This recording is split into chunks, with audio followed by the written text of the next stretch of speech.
Assalamualaikum warahmatullahi wabarakatuh. Saya Uswatun Hasanah NPM 18101012035 ingin mempresentasikan proposal penelitian saya yang berjudul Analisis Kinerja Keuangan Terhadap Profitabilitas Bank Syariah di Magelang. Langsung saja kita masuk pada bab yang pertama, yaitu pendahuluan. Yang pertama, latar belakang masalah. Return on Asset atau ROA atau profitabilitas merupakan rasio yang digunakan untuk mengukur efektivitas manajemen dalam mengelola besaran laba yang diperoleh bank. ROA digunakan untuk mengetahui kemampuan bank dalam mengelola aset untuk menghasilkan laba secara maksimal. Tingkat ROA setiap periode dipengaruhi oleh besaran pembiayaan bank syariah. Perkembangan ROA Bank Syariah dari tahun 2015 sampai 2019 cenderung mengalami kenaikan. Tabel perkembangan ROA, DPK, NPF, FDR, dan BOPO dari tahun 2015 sampai 2019. Pada tabel tersebut menunjukkan bahwa pada tahun 2015 profitabilitas bank syariah sebesar 2,20%, namun kemudian naik pada tahun 2016 menjadi 2,27% dan pada tahun 2017 mengalami kenaikan menjadi 2,55%. Pada tahun 2018, ROA mengalami penurunan hingga 0,68%. Turunnya pembiayaan pada tahun 2018 dipengaruhi turunnya besaran pembiayaan pada tahun yang sama, sehingga menyebabkan rasio pendapatan terhadap aset turun. Seiring dengan meningkatnya pembiayaan pada tahun 2019, ROA meningkat 0,65% di tahun 2019 pula. Selama tahun 2015 sampai 2017, perkembangan dana pihak ketiga atau DPK menunjukkan perkembangan yang stabil. Perkembangan DPK dari tahun 2015 sampai 2017 secara nominal mengalami kenaikan, tetapi DPK dari tahun 2018 sampai 2019 mengalami penurunan. Fluktuasi DPK lebih banyak dipengaruhi kondisi makroekonomi seperti tingkat pendapatan masyarakat, tingkat inflasi, nilai tukar, dan kondisi investasi. Faktor internal seperti tingkat bagi hasil dan kinerja keuangan bank tidak banyak berpengaruh terhadap keputusan mitra untuk melakukan investasi dalam bentuk tabungan, deposito, dan giro. Pergerakan pembiayaan dan DPK selama tahun 2015 sampai 2019 mempengaruhi tingkat FDR. Tahun 2015, nilai FDR pada Bank Syariah mencapai 12,06%, merupakan rasio tertinggi selama 5 tahun terakhir. Akhir tahun 2016, nilai FDR pada Bank Syariah mengalami penurunan sebesar 5,66% menjadi 114,40% di tahun 2016. Fungsi intermediasi Bank Syariah mengalami penurunan pada tahun ditandai dengan turunnya FDR pada tahun tersebut.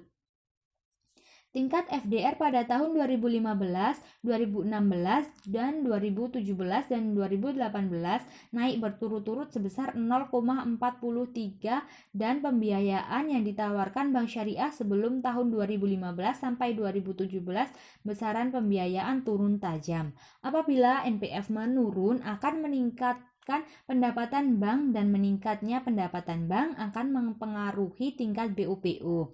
Tingkat BOPO dari tahun 2015 sampai 2019 relatif tidak stabil. Tingkat BOPO pada tahun 2015 sebesar 88,09%, kemudian menurun pada tahun 2016 dan 2017 berturut-turut sebesar 1% dan 1,75%. Kenaikan BOPO pada tahun 2018 ke 2019 berhubungan dengan turunnya tingkat pembiayaan pada tahun yang sama. Identifikasi masalah. Berdasarkan uraian dalam latar belakang di atas, maka dapat diidentifikasi masalah sebagai berikut. Yang pertama yaitu DPK dipengaruhi oleh tingkat bagi hasil dan besaran tingkat wadiah pada sertifikat Bank Indonesia Syariah atau SBIS. Yang kedua, apabila jumlah SBI beredar di masyarakat meningkat, maka sistem wadiah akan tinggi.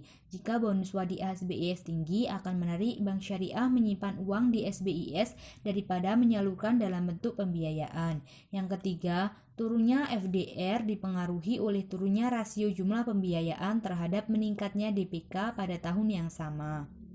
Yang keempat, manajemen bank dalam usaha menjaga likuiditas lebih memilih untuk menurunkan tingkat pembiayaan daripada DPK karena kondisi makroekonomi yang mengarah pada peningkatan pembiayaan bermasalah. Yang terakhir, apabila NPF menurun akan meningkatkan pendapatan bank, dan meningkatnya pendapatan bank akan mempengaruhi tingkat BOPO.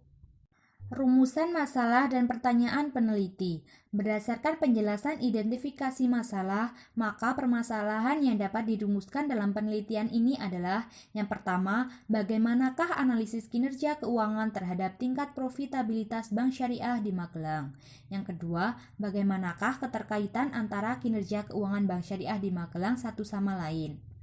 Tujuan penelitian. Dalam penulisan proposal penelitian ini bertujuan untuk: yang pertama, menganalisis kinerja keuangan terhadap profitabilitas atau ROA perbankan syariah di Magelang.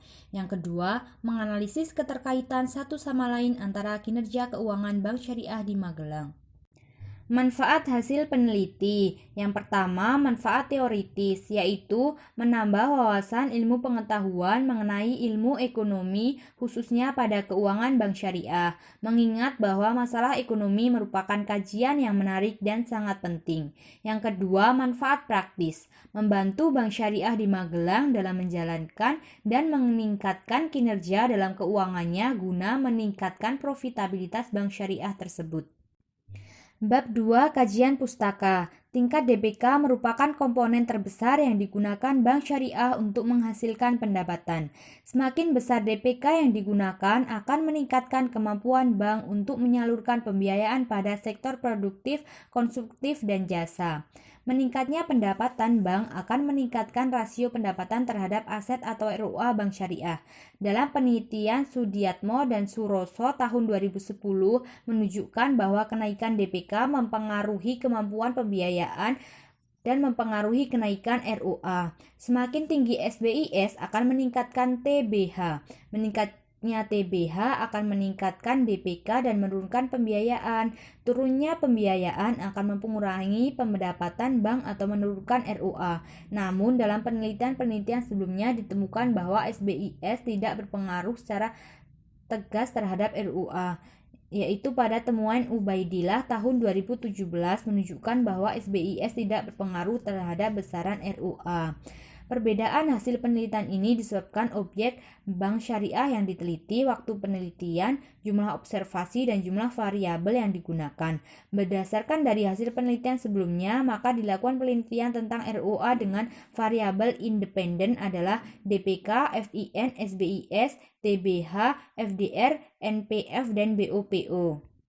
Bab 3. Metode penelitian. Yang pertama yaitu data dan sumber data. Data dalam penelitian ini diperoleh dalam laporan statistik Otoritas Jasa Keuangan atau OJK dari tahun 2015 sampai 2019, serta dokumen lain yang mendukung penelitian ini. Variabel yang digunakan dalam penelitian ini yaitu Return on Asset atau ROA, dana pihak ketiga atau DPK, pembiayaan atau FIN, sertifikat Bank Indonesia Syariah atau SBIS, tingkat bagi hasil atau TBH, Finance to Debt Ratio atau FDR, Non-Performing Finance atau NPF, dan rasio beban operasional dengan pendapatan operasional atau BOPO. Teknik pengumpulan data. Teknik pengumpulan data yang digunakan dalam proposal penelitian ini yaitu dokumentasi. Dengan teknik ini, peneliti mencari dokumen keuangan yang terkait dari laporan keuangan Bank Syariah di Magelang dari tahun 2015 sampai 2019, serta dokumen lain yang mendukung penelitian ini. Teknik analisis data. Metode analisis yang digunakan dalam penelitian ini adalah kualitatif. Dalam menganalisis data, peneliti terdahulu memaparkan data yang diperoleh dari laporan keuangan Bank Syariah di Magelang dengan metode FECM. FECM dapat mengetahui efek hubungan antara ROA, DPK, FIN, SBIS, TBH, FDR, NPF, dan BOPO dalam jangka panjang maupun jangka pendek. Sekian presentasi dari saya. Terima kasih. Wassalamualaikum warahmatullahi wabarakatuh.